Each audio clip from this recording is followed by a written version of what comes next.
اعوذ باللہ من الشیطان الرجیم بسم اللہ الرحمن الرحیم اللہم صلی علی سیدنا و مولانا محمد وعلی آل سیدنا و مولانا محمد وبارک وسلم۔ 19ویں مجلس اسی سال ماہ شعبان کی 27ویں تاریخ بدھ کو قدم بوسی کی سعادت میسر آئی۔ خلق کے معاملے کا ذکر آیا، نیک کیسے ہوتے ہیں اور بد کیسے۔ ارشاد ہوا کہ اس عہد میں جس میں کہ ہم ہیں، اگر کسی کے بارے میں یہ کہا جائے کہ بد نہیں ہے تو اسی قدر اس کو نیک کہا جا سکتا ہے۔ پھر فرمایا اگر کوئی لوگوں کی عیب جوئی نہیں کرتا اور کسی کو برا نہیں کہتا تو چاہے وہ خود برا ہو تو اس کو نیک ہی سمجھا جائے گا، بد نہیں کہیں گے۔ اس کے بعد یہ 2 مصرے زبانی مبارک پر لائے، اگر تم میں کوئی عیب ہو اور دوسروں کے عیب نہ چنتے پھرو تو تم نیک ہو، اور اگر تم برے ہو مگر کسی کو برا نہیں کہتے تو نیک ہو۔ پھر فرمایا کہ اگر کوئی بد ہو اور خلق خدا کو بد کہتا ہو تو اس بدی کی کیا حد ہوگی۔ اس درمیان میری طرف رخ کر کے فرمایا کہ کیا تم چھاؤنی میں رہتے ہو؟ بندے نے عرض کی جی ہاں۔ اس کے بعد فرمایا کہ شہر میں راحت نہیں رہی ہے اور تھی بھی نہیں۔ اس معنی کی مناسبت سے حکایت بیان فرمائی کہ قدیم زمانے میں میرا دل بھی اس شہر میں رہنے کو نہ چاہتا تھا، یہاں تک کہ ایک روز میں تالاب قتل خام پر تھا۔ اس زمانے میں قرآن حفظ کر رہا تھا، وہاں ایک درویش کو مشغول بحق دیکھا۔ میں نے ان کے پاس جا کر پوچھا کہ کیا آپ اسی شہر کے رہنے والے ہیں؟ بولے ہاں۔ میں نے کہا کہ آپ اپنی خوشی سے یہاں مقیم ہیں؟ کہنے لگے نہیں۔ اس کے بعد ان درویش نے قصہ سنایا کہ میں نے ایک دفعہ کسی بڑے اچھے درویش کو دروازہ کمال سے آتے دیکھا۔ اس خطیرے یعنی قبرستان کے دروازے سے باہر جو خندق کے کنارے واقع ہے اور جہاں کی زمین اونچی ہے، اس خطیرے یعنی قبرستان میں شہداء مدفون ہے۔ الغرض یہ درویش مجھ سے کہنے لگے کہ اگر چاہتے ہو کہ اپنا ایمان سلامت لے جاؤ تو اس شہر سے رخصت ہو جاؤ۔ میں نے اسی وقت ٹھان لی کہ اس شہر سے چلا جاؤں گا، لیکن بعض رکاوٹوں کی وجہ سے یہیں ٹھہرا رہا۔ اب 25 سال کا عرصہ ہو گیا ہے کہ میرا ارادہ بدستور قائم ہے، لیکن جانا نہیں ہوتا۔ خواجہ ذکر اللہ بالخیر نے فرمایا کہ جب میں نے یہ بات ان درویش سے سنی تو خود بھی طے کر لیا کہ اس شہر میں نہیں رہوں گا۔ کچھ جگہیں میرے خیال میں تھیں جہاں جانا چاہتا تھا۔ ایک دفعہ سوچا کہ قصبہ پتیالی چلا جاؤں، اس زمانے میں ترک وہاں تھا۔ ان ترک سے مراد امیر خسرو اسم اللہ تھے۔ پھر فرمایا کہ ایک دل یہ چاہتا تھا کہ بس نالہ چلا جاؤں جو صاف ستھری جگہ ہے۔ بس نالہ چلا بھی گیا، 3 روز وہاں رہا۔ ان 3 دن میں نہ تو کوئی مکان کرائے پر ملا، نہ گروی، نہ قیمتن۔ تینوں دن کسی نہ کسی کا مہمان ہوتا رہا۔ جب وہاں واپس آیا تو یہی خیال میرے دل میں سمایا ہوا تھا۔ ایک دفعہ ہاؤس رانی کی طرف اس باغ میں جسے جسرت کا باغ کہتے ہیں گیا ہوا تھا۔ خدا عز و جل سے میں نے دعائیں مانگی، بڑا اچھا وقت تھا۔ میں نے کہا کہ خدا بندہ، میں اس شہر سے چلا جانا چاہتا ہوں، لیکن اپنے اختیار سے کسی جگہ نہیں جاؤں گا، جہاں تیری مرضی ہوگی وہاں رہوں گا۔ اس درمیان غیاث پور کی آواز آئی۔ میں نے غیاث پور کو کبھی نہیں دیکھا تھا اور مجھے کچھ خبر نہ تھی کہ غیاث پور کہاں ہے۔ جب میں نے یہ آواز سنی تو اپنے ایک دوست کے پاس گیا۔ ان دوست کا لقب نیشا پوری تھا۔ جب میں ان کے گھر گیا تو لوگوں نے مجھ سے کہا کہ وہ غیاث پور گئے ہوئے ہیں۔ میں نے دل میں سوچا کہ یہ وہی غیاث پور ہے۔ الغرض غیاث پور آیا۔ اس زمانے میں یہ مقام کچھ زیادہ آباد نہیں تھا، تھوڑی سی آبادی کا گمنام سا گاؤں تھا۔ میں نے یہاں آ کر رہائش اختیار کر لی، لیکن جب کہ ایک بعد یعنی بادشاہ کہلو قریب مقیم ہوا تو اس زمانے میں یہاں لوگوں کا بڑا ہجوم ہو گیا۔ ملوک اور عمرا کی آمد و رفت یہاں بہت ہو گئی۔ میں نے اپنے آپ سے کہا کہ یہاں سے بھی چل دینا چاہیے۔ اسی خیال میں تھا کہ ایک بزرگ جو میرے استاد تھے شہر میں وفات پا گئے۔ میں نے اپنے دل میں یہ ٹھہرا لی کہ کل جب کہ ان کی وفات پر 3را دن ہوگا، میں ان کی زیارت یعنی تیجے پر جاؤں گا اور شہر میں بھی نہیں رہوں گا۔ یہ عزم اپنے دل میں کر لیا۔ اسی روز عصر کی نماز میں ایک خوبصورت مگر نحیف و نزار جوان آیا جو اللہ جانے مردان غیب میں سے تھا یا کون تھا۔ الغرض اس نے آتے ہی پہلی بات جو مجھ سے کہی وہ یہ تھی، جس روز تم چاند بنے تھے تمہیں یہ خبر نہیں تھی کہ ایک زمانے کی انگلیاں تمہاری طرف اٹھیں گی۔ اب جب کہ تمہاری زلف نے دنیا کے دل اسیر کر لیے ہیں، کونے میں بیٹھنے سے کوئی فائدہ نہیں۔ خواجہ ذکر اللہ بالخیر فرماتے ہیں کہ اس نے کچھ اور باتیں کہیں جن کو میں نے کسی جگہ لکھا ہے۔ القصہ اس کے بعد اس نے یہ کہا کہ اول تو مشہور نہیں ہونا چاہیے، اور جب کوئی شخص مشہور ہو جائے تو پھر ایسا ہونا چاہیے کہ کل قیامت کے دن رسول علیہ السلام کے سامنے شرمندہ نہ ہو۔ پھر یہ کہا کہ یہ بھی کوئی قوت ہے اور کوئی حوصلہ ہے کہ لوگوں سے کنارہ کر کے مشغول بحق ہو جائیں، یعنی قوت اور حوصلہ تو یہ ہوتا ہے کہ خلق کی موجودگی میں بھی مشغول بحق رہیں۔ خواجہ ذکر اللہ بالخیر فرماتے ہیں کہ جب وہ یہ باتیں کہہ چکا تو میں نے کچھ کھانا سامنے رکھا، اس نے نہیں کھایا۔ میں نے اسی وقت یہ نیت کر لی کہ یہیں مقیم رہوں گا۔ جب میں نے یہ نیت کر لی تو اس نے تھوڑا سا کھانا کھایا اور چلا گیا۔ اس کے بعد اسے کبھی نہیں دیکھا۔ 20ویں مجلس۔ اسی سال ماہ مبارک رمضان کی 10ویں تاریخ پیر کو قدم بوسی کی سعادت تک رسائی ہوئی۔ سورہ اخلاص کی فضیلت کا ذکر نکلا۔ زبان مبارک سے ارشاد ہوا کہ پیغمبر علیہ السلام نے فرمایا ہے کہ سورہ اخلاص تہائی قرآن ہے۔ پھر فرمایا کہ یہ جو ختم قرآن کے بعد 3 مرتبہ سورہ اخلاص پڑھتے ہیں تو اس میں یہی حکمت ہے کہ اگر ختم کے دوران میں کچھ کمی رہ گئی ہو تو سورہ اخلاص کے 3 مرتبہ پڑھنے سے ختم مکمل ہو جائے۔ اس کے بعد فرمایا کہ ختم قرآن کے بعد سورہ الحمد اور سورہ بقرہ کی چند آیتیں پڑھتے ہیں۔ یہ کیا چیز ہے؟ اس کا واقعہ یہ ہے کہ حضرت رسالت صلی اللہ علیہ وآلہ وسلم سے پوچھا گیا کہ سب سے اچھا آدمی کون ہے؟ مصطفیٰ علیہ السلام نے فرمایا کہ الحال المرتحل، حال اسے کہتے ہیں جو کسی پڑاؤ پر آ کر اترے، اور مرتحل اسے کہتے ہیں جو روانہ ہو جائے۔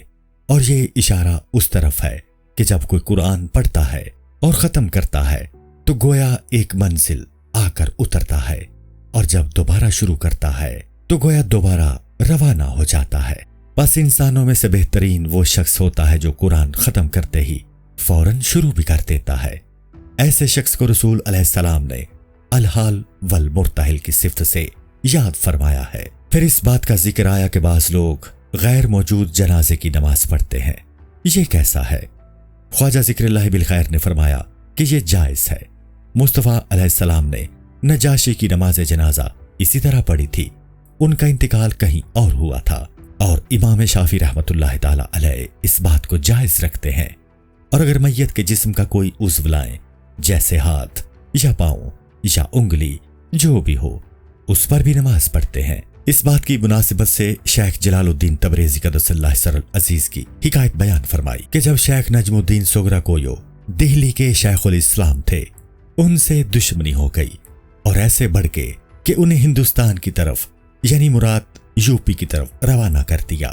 الغرض جب شیخ جلال الدین نور اللہ مرکزہ بدایوں پہنچے تو ایک روز سوت ندی کے کنارے بیٹھے تھے کہ یکا یک اٹھے اور وضو تازہ کیا اور حاضرین سے بولے کہ آئیے شیخ الاسلام دہلی کے جنازے پر نماز پڑھے، کیونکہ ان کا اسی وقت انتقال ہوا ہے۔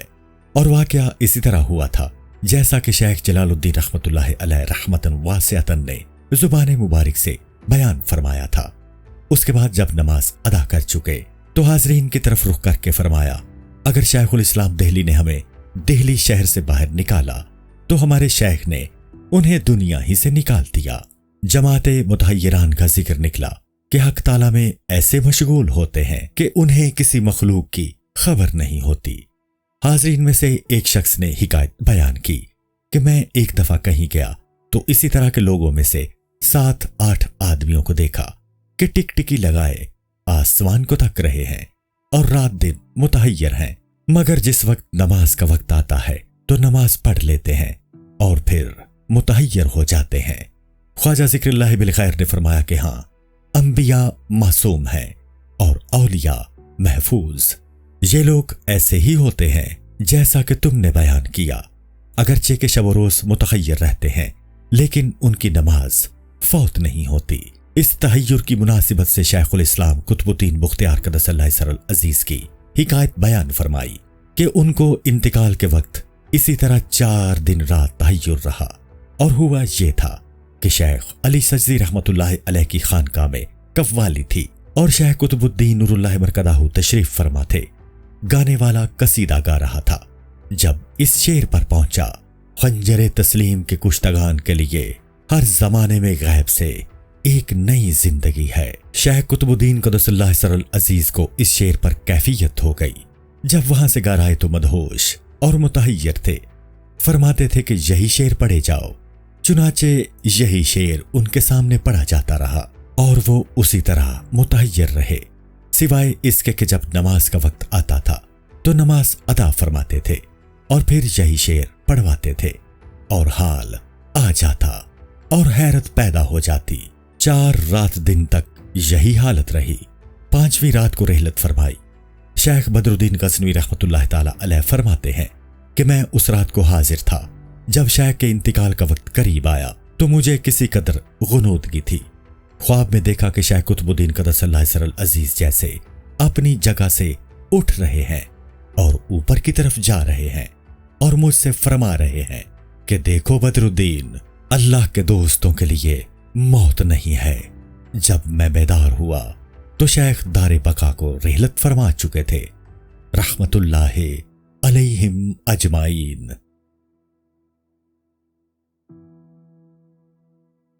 21ویں مجلس۔ اسی سال ماہ شوال کی 15ویں تاریخ پیر کو قدم بوسی کی دولت تک رسائی ہوئی۔ مشائخ سے مخلوق کی رغبت کا ذکر نکلا۔ ارشاد ہوا کہ جس زمانے میں کیلی کی جنگ ہوئی ہے، میں چند روز شہر میں رہا تھا۔ جمعے کے روز میں مسجد جاتا تو خلق میری مزاحمت کرتی۔ چنانچہ ایک روز میں مسجد سے نکل کر گلی میں جا رہا تھا۔ ایک شخص پیچھے سے آیا اور بولا کہ آپ تنگ آ جاتے ہیں؟ میں نے کہا ہاں۔ اس کے بعد وہ شخص کہنے لگا کہ میرے خسر شیخ فرید الدین قدس اللہ سر العزیز کے مرید تھے، جس زمانے میں شیخ دہلی میں تھے۔ جب جمعے کی نماز کو نکلتے تو وقت سے پہلے روانہ ہوتے تاکہ خلق کی مزاحمت کم سے کم ہو، مگر لوگ اسی طرح سامنے آ کر ہاتھ چومتے تھے۔ چنانچہ لوگوں کا ایک حلقہ بن جاتا۔ شیخ اس حلقے میں سے نکلتے تو دوسرے لوگ سامنے آ جاتے اور پھر اسی طرح حلقہ بن جاتا۔ چنانچہ حضرت تنگ آنے لگے۔ اس کے بعد میرے خسر نے عرض کی کہ یہ خدا کی نعمت ہے، آپ پریشان کیوں ہوتے ہیں؟ اسی بات کی مناسبت سے حکایت بیان فرمائی کہ جس وقت سلطان ناصر الدین اوچھ اور ملتان کی جانب روانہ ہوا تو اجودن سے گزرا۔ سارے لشکر نے شیخ کی زیارت کے لیے اس جگہ کا رخ کیا جہاں وہ تھے۔ شیخ اس بھیڑ سے جو جمع ہو گئی تھی پریشان ہو گئے اور کسی اور جگہ چلے گئے۔ اس وقت شیخ کے جبے یا کرتے کی آستین چھت پر سے گلی کی طرف لٹکا دی گئی۔ لوگ آتے تھے، اس کو بوسہ دیتے تھے اور آگے بڑھ جاتے تھے، یہاں تک کہ وہ ساری جیر ہو گئی۔ اس وقت حضرت مسجد میں تشریف لے آئے اور مریدوں سے کہا کہ تم لوگ میرے اطراف حلقے بنا لو تاکہ مجمع اندر نہ آئے، باہر ہی سے سلام کرے اور چلا جائے۔ مریدوں نے ایسا ہی کیا، مگر ایک بوڑھا فراش آیا اور اطراف کھڑے ہوئے مریدوں کے حلقے کو توڑ کر شیخ کے پیروں میں گر پڑا اور شیخ کے قدم پکڑ کر چومنے کے لیے کھینچے۔ شیخ کو تکلیف ہوئی۔ وہ فراش بولا، شیخ پریشان ہوتے ہو، خدا کی نعمت کا اور بھی شکر ادا کرو۔ جب فراش نے یہ بات کہی تو شیخ نے ایک نعرہ مارا، پھر اس فراش کو نوازا اور بہت معذرت کی۔ پھر اس بات کا ذکر نکلا کہ آدمی کو نرم دل ہونا چاہیے اور مخلوق کے ساتھ شفقت سے زندگی بسر کرنی چاہیے۔ اس موقع پر فرمایا کہ پیغمبر علیہ السلام نے ابو بکر صدیق رضی اللہ عنہ کے بارے میں فرمایا ہے، یعنی ابو بکر سیف ہیں اور اسیف اس کو کہتے ہیں جو سری البقا ہو، یعنی جس کو رونا بہت جلدی آتا ہو۔ خوش خلقی اور تواضع کی مناسبت سے یہ حکایت بیان فرمائی کہ عمر و آس رضی اللہ تعالی عنہ نے زمانہ جاہلیت میں رسول علیہ السلام کی ہجو کی تھی۔ جب حضرت رسالت علیہ السلام نے سنا تو عرض کی، اے اللہ، آس کے بیٹے نے میری ہجو کی ہے اور میں شاعر نہیں ہوں، تو میری طرف سے اس کی ہجو فرما۔